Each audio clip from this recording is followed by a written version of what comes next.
The night a dead man knocked on Padre Pio's door and changed everything we know about prayer. You think you understand what happens when you die. You think the church has given you all the answers. But one winter night in 1922, a man walked through locked doors into a friary in southern Italy and sat down by the fire next to a priest who could see things the rest of us cannot. That man had been dead for 14 years. His name was Pietro Di Mauro. He died screaming in a fire on September 18, 1908, and he came back with a message that would shake the foundations of how we think about death, purgatory, and the terrifying weight of a single mass. The priest was Francesco Forgione, born May 25, 1887 in Pietrelcina, a farming town in Campania, southern Italy. His parents, Grazio Mario Forgione and Maria Giuseppa Di Nunzio, were peasant farmers who could barely read. But they prayed the rosary every night. They fasted from meat 3 times a week in honor of the Virgin Mary. Young Francesco slept with his head on a rock as an act of devotion to God. 5 years old. That is when Francesco Forgione told his parents he wanted to give his entire life to God. At 15, he entered the Capuchin order. They gave him the name Pio in honor of St. Pius I. August 10th, 1910, the cathedral in Benevento. Francesco Forgione, 23 years old, was ordained a priest. His mother was there. His father was in America, working to send money home. Padre Pio. That is what they called him now. In September 1910, just 1 month after ordination, he received the stigmata for the first time. The wounds appeared on his hands. They terrified him. He begged God to take them away, or at least hide them. The visible wounds disappeared. The pain stayed. Every week, sometimes more, the agony of the 5 wounds of Christ burned through his body even though no one could see them. 1916, the Italian Medical Corps drafted him during World War I. Double pneumonia nearly killed him. March 16, 1918, permanent discharge. He went home to Pietrelcina one last time. Then he traveled to a mountainous town called San Giovanni Rotondo, about 1 mile from the Capuchin friary of Our Lady of Grace. He would never leave. September 20th, 1918. Padre Pio knelt in the choir loft after celebrating Mass in the Church of Our Lady of Grace. He was 31 years old. The same being who had given him invisible stigmata 8 years earlier appeared again. This time, when the ecstasy ended, blood flowed from his hands, his feet, his side, the visible stigmata, permanent. Witnesses said the blood smelled like perfume or flowers. For the next 50 years, Padre Pio lost about 1 cup of blood every day from these wounds. If you value documented Catholic history and supernatural testimony like this, subscribe. It supports our work. Also, comment from which city you are hearing this from. This script is researched and factual using sources from C. Bernard Ruffin's Padre Pio, The True Story, 3rd edition, published by Our Sunday Visitor, which includes eyewitness testimony from the friars who lived with Padre Pio, and documentation from EWTN's archives on the poor souls in purgatory, which includes canonization testimonies verified by the Holy See during the beatification process under Pope John Paul II in 1999.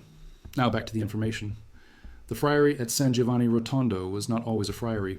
In 1908, it was a poorhouse, a hospice for the homeless. Old men with nowhere to go came there to die. And one of them was Pietro Di Mauro, son of Nicola, nicknamed Percoco. September 18th, 1908, room number 4. Pietro Di Mauro fell asleep in bed with a lighted cigar. The mattress caught fire. The smoke filled the small room. He died suffocated and burned, his lungs seared, his skin blistered black. The death certificate at the town hall in San Giovanni Rotondo recorded it all: burns and asphyxiation. 14 years passed. 1922, winter. Snow covered the ground outside the friary. Padre Pio sat alone in the guest room by the fireplace, deep in prayer. The doors were locked. Every door. The friars locked them at sunset. No one could enter. An old man sat down beside him. Padre Pio opened his eyes.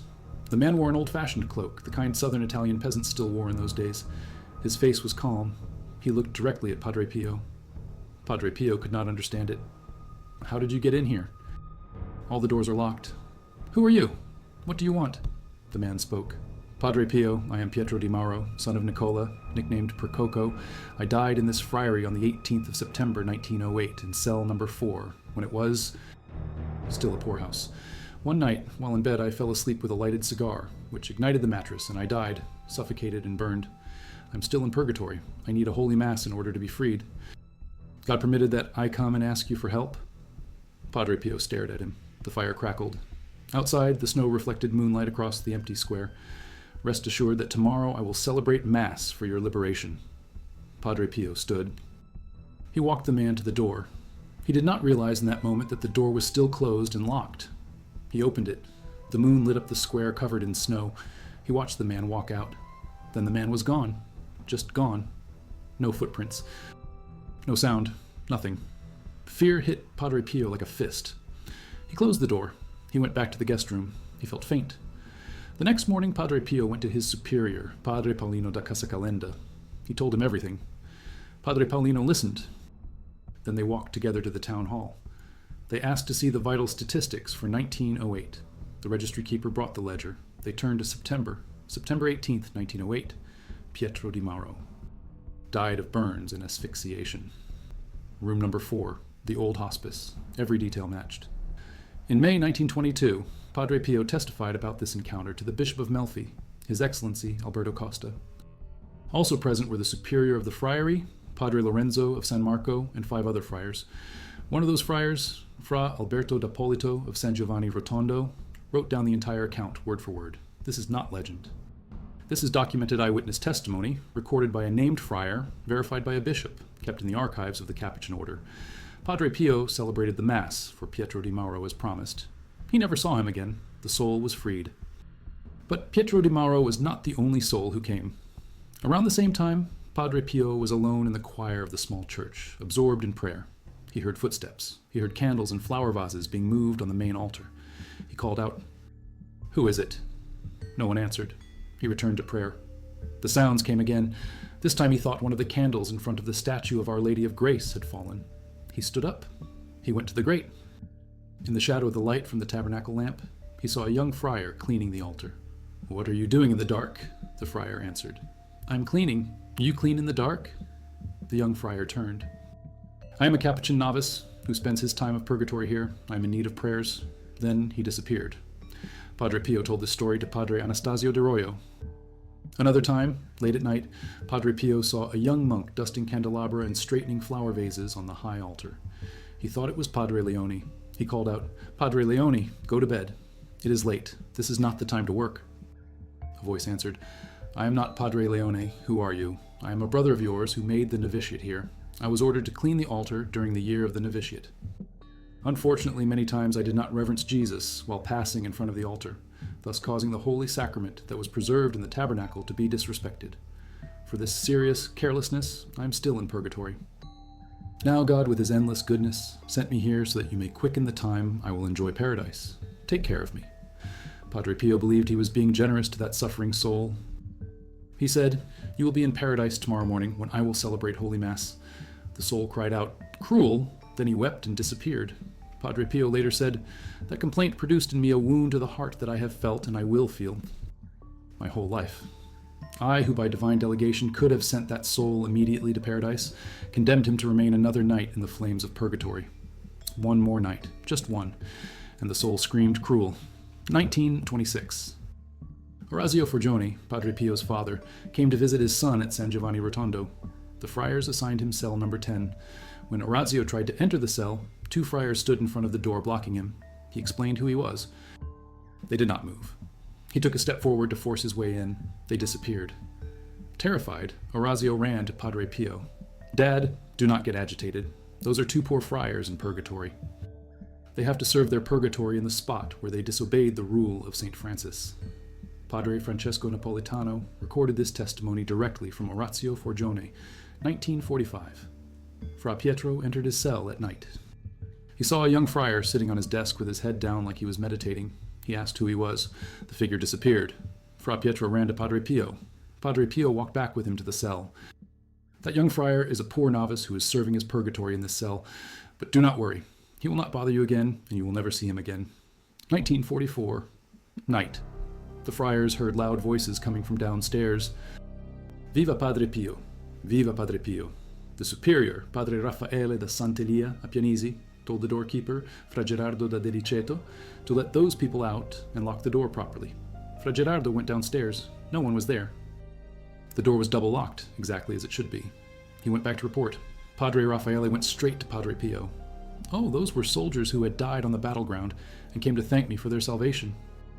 One time, the friars were all in the dining room. Padre Pio suddenly stood up and walked at a steady pace to the door of the friary. He opened it and started having a conversation. The two friars who followed him did not see anyone. They started thinking something might be wrong with Padre Pio. On the way back to the dining area, Padre Pio explained, "Do not worry, I was talking to some souls on their way from purgatory to paradise. They came to thank me that I remembered them today in the Mass. Padre Pio once said, 'More souls of the dead from purgatory than of the living climb this mountain to attend my Masses and seek my prayers.'" Some friars who lived at San Giovanni Rotondo heard mysterious singing coming from somewhere in the friary. It sounded like voices singing in beautiful harmony. No one could find the source. Someone approached Padre Pio, who was deep in prayer. They asked if he knew where the singing was coming from. He answered as if roused from a deep sleep, "Why are you all so surprised? They are the voices of the angels, who are taking souls from purgatory into paradise." This is real journalism here. This is researched and factual, using Bernard Ruffin's comprehensive biography, backed by testimonies of friars like Fra Alberto d'Appolito, Padre Francesco Napolitano, Padre Anastasio di Royo, and records kept by the Capuchin Order's official archives, documents which were reviewed during the canonization investigations. Now back to the information. What was Padre Pio doing that caused this flood of souls from purgatory? Prayer, Mass, confession, suffering? Every single day, Padre Pio spent more than 12 hours in the confessional. Some days, 15 hours, 16 hours. People waited for days just to confess to him. He could read souls. If you left something out, he would stop you. He would tell you what you forgot. He would tell you sins you committed that you yourself had forgotten. He prayed the rosary constantly. And when asked how many rosaries he prayed each day, he answered, "I have to tell my guardian the truth. I have recited 34. 34 rosaries. That is 1,700 Hail Marys. Every single day." On February 6th, 1954, at 9 in the evening, Padre Pio told Father Carmelo, "I still have 2 rosaries to pray. Today, I said only 34 so far. Then I will go to bed." He never stopped praying, walking, sitting, bleeding, hearing confessions in pain. The rosary never left his hand. He said every Hail Mary was a kiss placed on the hands of Our Lady. And she never keeps even one for herself. She brings them all to Jesus. He told his spiritual children, if you understood the value of a single Hail Mary, you would recite nothing else for the rest of your life. He said, the rosary is the prayer of those who triumph over everything and everyone. He celebrated Mass every morning. His Masses lasted hours. Witnesses said he would weep during the consecration. Sometimes he would seem to go into ecstasy, frozen, staring at the host. People said time stopped when Padre Pio celebrated Mass, and he offered everything for souls, every drop of blood from the stigmata, every hour of pain, every confession, every rosary, every Mass. He offered it for the souls in purgatory and for sinners on earth. Early in his priesthood, he wrote to his spiritual director, "For some time, I have felt the need to offer myself to the Lord as a victim for poor sinners and for souls in purgatory." That is what he did. He became a victim. He stood between heaven and purgatory, and he pulled souls out with prayer, with suffering, with Mass, with blood. One time, Padre Pio told Padre Onorato Marcucci, "Last night I was not well and did not make you sleep. I have been thinking how to compensate you, so I took a plenary indulgence for your mother to send her to paradise. A plenary indulgence. A full remission of temporal punishment due to sin, a direct ticket from purgatory to heaven." And Padre Pio gave it away like he was handing someone a glass of water. The documented testimony from John McCaffrey in Tales of Padre Pio, published in Kansas City in 1979, page 67, records Padre Pio saying, "I believe that not a great number of souls go to hell. God loves us so much. He formed us at his image. God loves us beyond understanding. And it is my belief that when we have passed from the consciousness of the world, when we appear to be dead, God, before he judges us, will give us one final chance. But purgatory? Purgatory was real. Purgatory was full. And purgatory was burning. Fra Modestino once asked Padre Pio to compare a fire on earth to the flames of purgatory. They compare like fresh water and boiling water. Brother Daniele Natale, one of Padre Pio's closest spiritual sons, met Padre Pio for the first time when he was 5 years old during a visit to San Giovanni Rotondo. Years later, Padre Pio became his spiritual director. In 1952, Brother Daniele was diagnosed with spleen cancer. Padre Pio referred him to the Regina Elena Clinic in Rome, to an atheist doctor, Professor Luigi Traverso. The surgery went wrong. Brother Daniele died on the operating table. He experienced purgatory. He later testified, "What is most painful in purgatory is not the fire, although it is intense, but the feeling of being separated from God, and the awareness that one had all the means of salvation at one's disposal and did not use them." He was sentenced to 3 hours of purgatory. The pain was unbearable. He felt it intensely in the senses of the body which most offended God. Then the Blessed Virgin Mary appeared. Brother Daniele begged her to intercede with God the Father and give him the opportunity to return to earth. Suddenly, Padre Pio appeared next to Mary. He asked Our Lady to ease his friend's pain. Brother Daniele was pardoned. He returned to life. He carried Padre Pio's message for the rest of his days. Every single one of these testimonies is documented. Brother Daniele's experience was recorded by Matteo Bevilacqua in his book on the mystical life of Padre Pio's spiritual sons. The surgery date, the doctor's name, the clinic, all verified. September 23, 1968. Padre Pio was 81 years old. He had carried the visible stigmata for exactly 50 years. A few days before his death, witnesses in the congregation noticed something during Mass. The stigmata had vanished. The wounds that bled every day for 50 years were gone. His hands were smooth. His feet were whole. The wound in his side had closed. He died the next day, September 23, 1968, in the friary at San Giovanni Rotondo, a heart attack. His last words were, "Jesus, Mary." On March 3, 2008, 40 years after his death, the church exhumed his body. Medical experts examined him. The body was in remarkably good condition. The top part of the skull was partly skeletal, but the chin was perfect. The rest of the body was well preserved.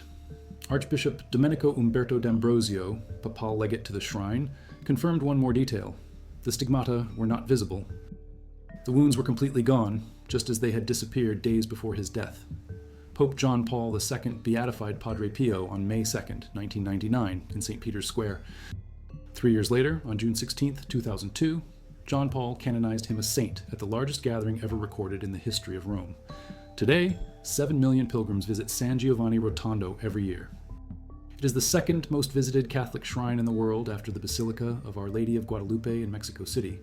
You can walk into the Church of Our Lady of Grace. You can see Padre Pio's confessional. You can see the crucifix before which he received the stigmata. You can see his cell, cell number 5. A bed, a crucifix, a chest for linen, a bedside table, a writing table, 2 chairs, a hanging shelf with some books. That is where he lived for 52 years. The friary that was once a poorhouse where Pietro di Mauro died screaming in a fire is still standing. Room number 4 is still there, and the dead still come. Not to us, we cannot see them. But they came to Padre Pio, dozens of them, hundreds maybe, soldiers, friars, novices, old men who died in fires, young men who forgot to genuflect before the tabernacle, fathers, mothers, strangers. They climbed that mountain road to San Giovanni Rotondo. More souls of the dead than of the living, Padre Pio said. They came for one reason, Mass. One single Mass freed Pietro di Mauro after 14 years in purgatory. One Mass that Padre Pio had not yet celebrated when the soul appeared. Pietro did not ask for 30 Masses. He did not ask for a novena. He asked for one. And that one Mass, offered by a priest whose hands bled with the wounds of Christ, whose body was a living sacrifice, whose prayers never stopped, whose suffering was offered entirely for souls, that one Mass opened the gates of paradise. The novice who failed to reverence the Blessed Sacrament was told he would be freed the next morning at Mass. He called Padre Pio cruel because he had to wait one more night in the flames. That is the weight of the Mass. That is the power of the Mass. That is what most of us have forgotten. Padre Pio once told someone who asked how purgatory could be avoided by accepting everything from God's hand. Offering everything up to him with love and thanksgiving will enable us to pass from our deathbed to paradise. He also said, the souls in purgatory repay the prayers that we say for them. When we pray for the souls in purgatory, we will always get something back. St. Margaret Mary Alacoque, in her Life and Writings, Volume 2, wrote, "How grateful I should be if you would help me by your prayers to relieve my dear suffering. Friends, for so I call them. There is nothing I would not do or suffer to help them. I assure you they are not ungrateful.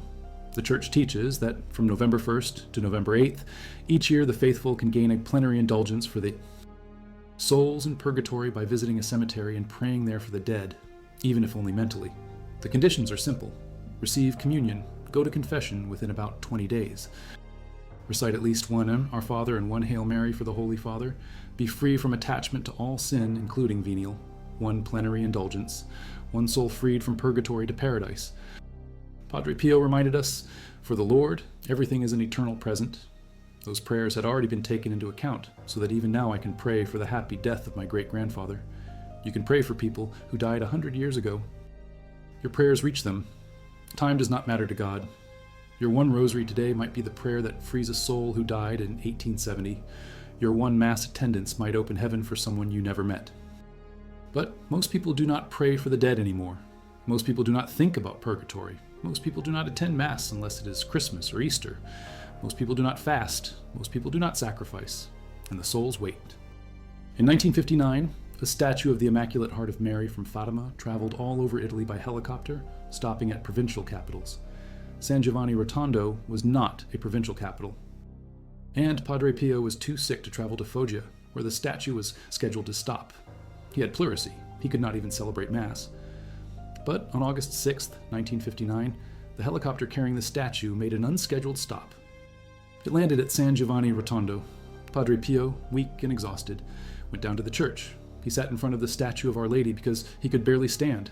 The statue was lowered before his face. He kissed her. He gave her a gold rosary. Father Francesco Napolitano testified that after the statue left, Padre Pio felt healthier and stronger than he had in weeks. Padre Pio said with his usual childlike simplicity, the Madonna came because she wanted to cure Padre Pio. She came for him because he spent his entire life serving her son, because he prayed 1,700 Hail Marys every single day, because he bled for 50 years and offered every drop for souls, because when the dead knocked on his door, he opened it, because when souls from purgatory begged for Mass, he celebrated it, because he never stopped, never rested, never quit. And now, right now, this moment, there are souls in purgatory who need your prayers. Souls who have been waiting 10 years, 20 years, 50 years. Souls who knew people on earth, but those people have forgotten them. Souls whose families no longer attend Mass. Souls whose names no one speaks anymore. They wait for someone like you to pray one rosary, to attend one Mass, to light one candle, to remember.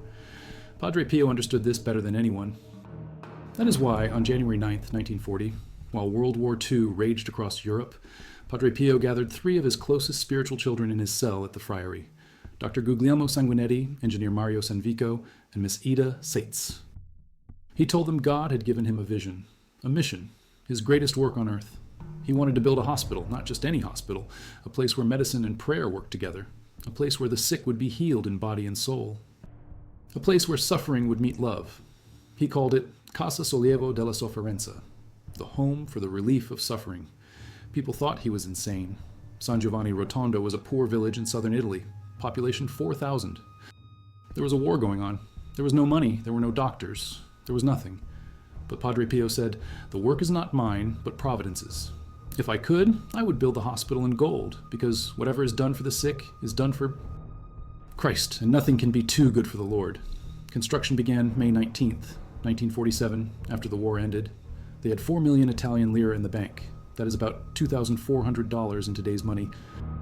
They had roughly 20 workers. They did not even have an architectural plan yet. But Padre Pio had prayer. He had his spiritual children. And he had organized something that would change everything. The prayer groups. During World War II, Pope Pius XII made countless appeals for prayer. He begged Catholics around the world to gather together and pray as communities.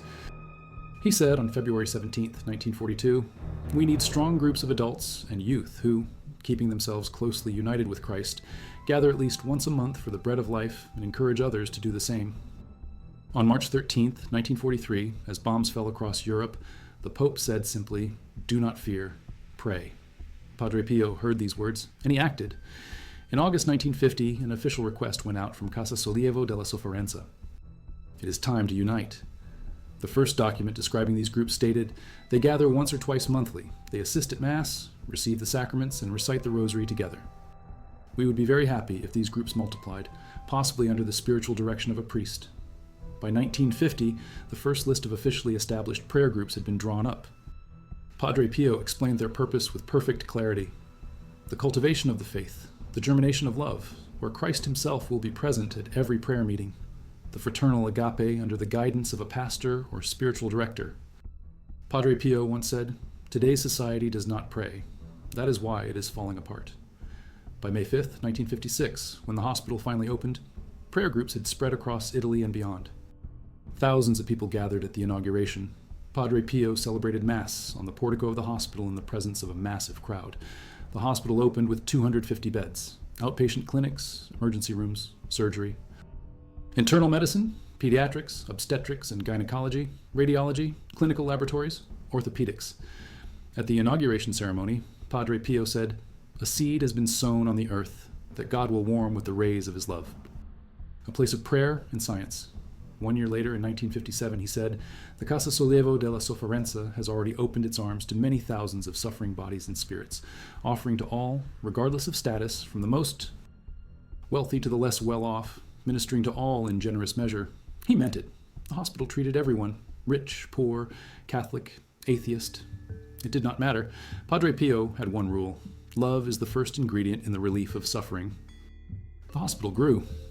By the 1990s, it had been recognized by the Italian Ministry of Health as an IRCCS, an Institute of Scientific Hospitalization and Treatment, an institute of national interest.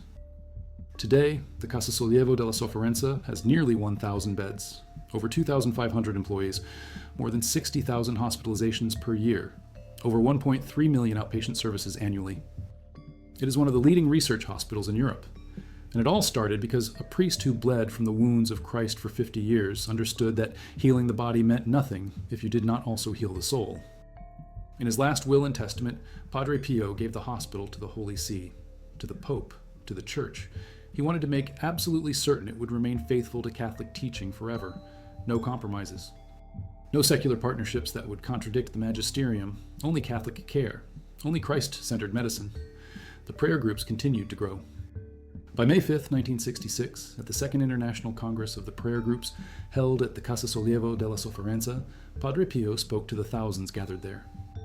"To my dear children of Italy and the world, near and far, now spread throughout the world, gathered here near the Casa Sollievo della Sofferenza, this little city of charity, nursery of faith and hearth of love, in which Christ himself is present.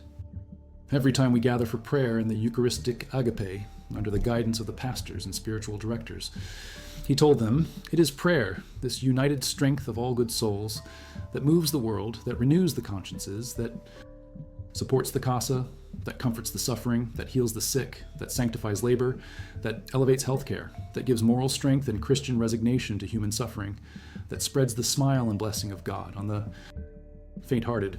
On September 20th, 1968, 50 years to the day after Padre Pio received the visible stigmata, the International Convention of Prayer Groups gathered in San Giovanni Rotondo. Padre Pio attended. He gave his blessing to the prayer groups, to the sick, to all his spiritual children. 3 days later, he was dead. September 23rd, 1968, 2 in the morning, heart attack. His last words were, "Jesus, Mary." But before he died, Padre Pio made a promise to his spiritual children. They asked him, "When you leave us, what are we going to do without you?" He answered, "I will be here in your midst more than before. Come visit my tomb." Before, in order to speak to me, you had to wait. Then, it is I who will be waiting there. Come to my tomb, and you will receive more than you did before. He also said, "I have made a pact with the Lord. I will take my place at the gate to paradise, but I shall not enter until I have seen the last of my spiritual children enter. And one more thing. When the Lord entrusts a soul to me, I place it on my shoulder and never let it go." Today, there are over 3,000 officially approved Padre Pio prayer groups in 65 countries, over 125 prayer groups in the United States alone. They meet once a month, they attend Mass, they receive communion. They go to confession, they pray the rosary together, they receive a spiritual talk, they pray for the souls in purgatory, they pray for the sick, they pray for sinners, they pray for the world, exactly as Padre Pio taught them. Vittorina Ventrella, one of Padre Pio's earliest spiritual children, had a vision one night. She saw Padre Pio in heaven, dazzling with innumerable rays of light emanating from him. The rays were formed by myriads of white and red roses. The next morning, she went to Padre Pio and asked him what it meant. He smiled. "Oh, you came to ask me about what you saw last night. The rays are the prayer groups, every prayer group, every soul who prays with devotion to Padre Pio. Every person who offers suffering, who attends Mass, who prays the rosary, who remembers the dead, they are rays of light emanating from Padre Pio in heaven, reaching down to earth, pulling souls out of purgatory, bringing grace to the suffering, bringing love to the broken." Padre Pio's message was not complicated. Pray, suffer, offer everything to God, love Mary, pray the rosary, go to confession, attend Mass, and never forget the suffering souls. In 2008, when the church exhumed Padre Pio's body, they found him in remarkably good condition. The top part of his skull was partly skeletal, but the chin was perfect. The rest of the body was well preserved. Archbishop Domenico Umberto D'Ambrosio confirmed one thing. The stigmata were not visible. The wounds that bled for 50 years had closed completely, just as they had disappeared a few days before his death. The Casa Sollievo della Sofferenza still stands on the hill overlooking San Giovanni Rotondo.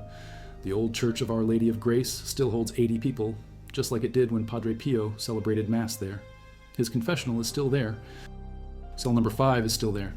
The crucifix before which he received the stigmata is still there, and the dead still come. Not to us, we cannot see them, but they came to Padre Pio, dozens of them, hundreds maybe, soldiers, friars, novices, old men who died in fires, young men who forgot to genuflect before the tabernacle, fathers, mothers, strangers. They climbed that mountain road to San Giovanni Rotondo, more souls of the dead than of the living, Padre Pio said. They came for one reason, Mass. One single Mass freed Pietro di Mauro after 14 years in purgatory.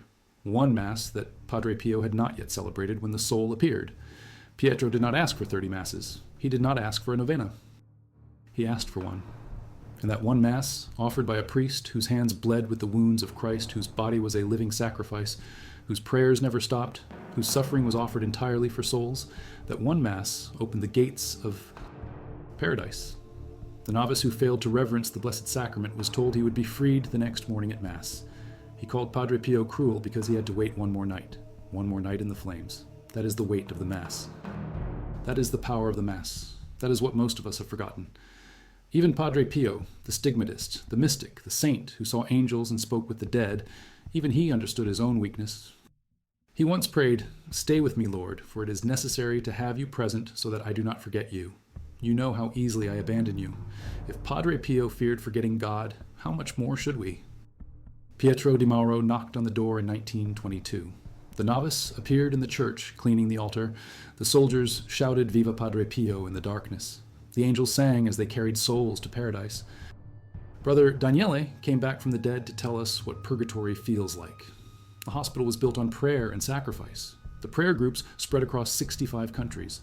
7 million pilgrims visit San Giovanni Rotondo every year.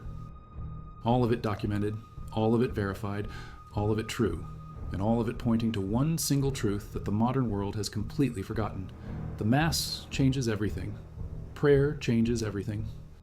One rosary, one confession, one sacrifice offered with love can pull a soul out of the flames and send them straight to the face of God. The registry at the town hall in San Giovanni Rotondo still has the entry. September 18, 1908. Pietro di Mauro died of burns and asphyxiation. Cell number 4. 14 years later, his soul walked free. The hospital still heals the sick. The prayer groups still pray. The souls still wait. And Padre Pio, from his place at the gates of paradise, still keeps his promise. He waits for the last of his spiritual children to enter. He has placed them on his shoulder, and he will never let them go.